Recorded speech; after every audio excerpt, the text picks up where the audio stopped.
Hello, আসসালামু আলাইকুম। M তাসেল ব্লগে আপনাদের সকলকে স্বাগতম। সকালবেলা আজকে মোগরাপাড়া চৌরাস্তা থেকে একদম মদনপুর পর্যন্ত এত পরিমাণে জ্যাম, যা অসহ্যকর। ভোগান্তির কোনো শেষ নেই। মানুষ কত তার জীবিকা নির্বাহ করে, কত কষ্ট করে।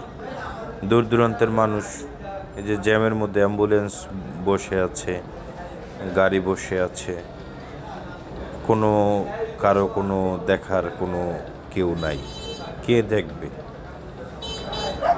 এই যে গাড়িগুলার মধ্যে অসুস্থ রোগীর এই যে অ্যাম্বুলেন্স দেখতেছেন, আমি দেখলাম 3টা অ্যাম্বুলেন্সের মধ্যে একটা অ্যাম্বুলেন্সে একটা রোগীর খুব মুমূর্ষু অবস্থা, কুমিল্লা থেকে নিয়ে যাওয়া হচ্ছে।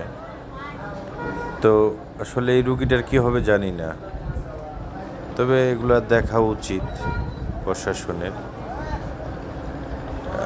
উল্টা পথে যেতে হয়, কিছু করার নাই, যদি উল্টা যাওয়াটা ঠিক না, কিন্তু জ্যামের কারণে যেতেই হচ্ছে বাধ্য হয়ে, জরুরি প্রয়োজন, জীবিকার তাগিদে বের হতেই হয়।